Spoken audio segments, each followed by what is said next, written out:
Boa noite, Vanderlei.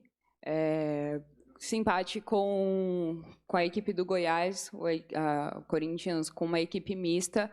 Queria que você fizesse uma avaliação sobre esse resultado. Você entrou com 3 atletas titulares e, num primeiro tempo em que teve um pouco de inconsistência, você precisou recorrer a jogadores da equipe titular. Eu gostaria que você fizesse uma avaliação e também falasse da atuação do Romero hoje, que foi muito importante na construção pelos lados e atuou muito bem.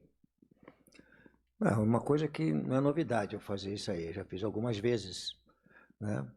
E no primeiro tempo não achei inconsistência, não. Achei que o time teve bastante consistência, dominou o primeiro tempo, jogando o Goiás para trás. O Goiás só com opção de contragolpe, é um time perigoso no contragolpe, tem um jogador muito alto que protege bem a bola. E essa estratégia foi criada em função do jogo de hoje. Poderíamos ter conquistado a vitória, porque um pênalti, né? Mudou os 10 minutos do segundo tempo, nós fomos muito mal no segundo tempo, início do segundo tempo. Aí a estratégia que eu criei foi que jogadores ficarem no banco hoje e poder mudar dependendo da situação do jogo. Foi o que aconteceu. Acho que depois que nós mudamos, nós tivemos um volume de jogo bem maior, poderíamos ter, mesmo saindo atrás, ter conquistado a vitória. Então, acho que aqueles 10 minutos iniciais do segundo tempo foi o nosso problema dentro do jogo. Lucha, boa noite. Pedro Ramiro, da Rádio Bandeirantes. Se o Santos vencer amanhã, o Corinthians pode ficar 1 ponto da zona de rebaixamento e vai ter uma sequência bastante complicada pela frente. Tem um clássico contra o Palmeiras, depois outros adversários que estão no topo da tabela. E até ouvindo alguns torcedores, alguns comentavam que preferiam que o time priorizasse até o Campeonato Brasileiro com medo de ser rebaixado. Hoje, o quanto que o termômetro torcida importa na sua decisão até da diretoria com relação à prioridade e também se você se preocupa com a zona de rebaixamento hoje? Eu estou desde o início convivendo com isso, com essas perguntas, e em momento algum respondi sobre isso aí. Nós temos hoje 25 pontos, temos um jogo a menos. Se nós tivéssemos a vantagem de ganhar o jogo a menos, nós estaríamos com 28 pontos. 28 pontos você estaria na zona de cima da tabela.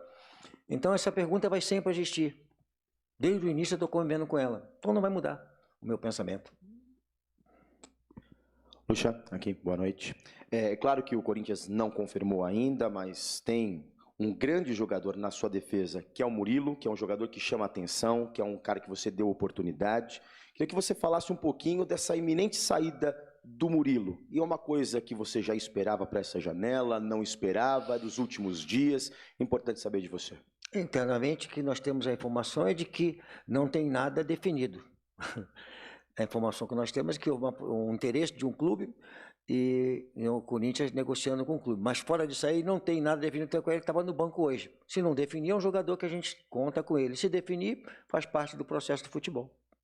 Nós já temos ali, o problema nosso não seria nem um zagueiro, que nós temos 4, 5 zagueiros hoje de alto nível.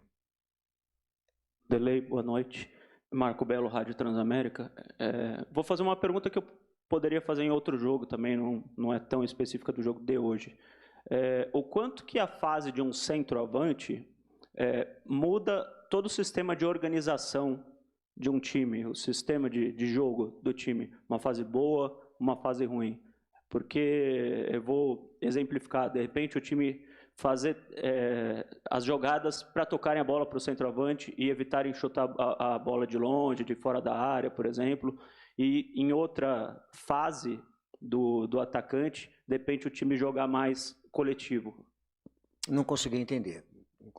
Vou simplificar. O quanto que a fase de um centroavante muda o sistema organizacional da equipe? Má fase ou boa fase? O esquema não muda, nós estamos trabalhando em equipe e as situações de lado de campo, de atacar o espaço com o atacante, de preparar a jogada para ele, está sendo feito. E a fase passa, isso passa. Agora, se eu tirar ele de campo, como eu já falei algumas vezes, até tiro, é muito fácil. Se eu tiver, é muito fácil assim para resolver o problema. Tá bom, tá em uma fase e resolver o problema. Tem que deixar o cara jogar. E às vezes que eu entender que posso jogar sem um centroavante, já fiz isso com o Roger passando para dentro, fiz isso no jogo passado com o Renato sendo um centroavante falso. como algumas equipes jogam com um atacante, com um meia jogando de centroavante, fugindo um pouquinho da marcação. Cara, eu acho assim, não é o centroavante. Eu coloco sempre a nível de equipe, né? Às vezes é o zagueiro, às vezes é o centroavante, às vezes é o meia, que passa um momento ruim, e nós temos que fazer a coisa continuar.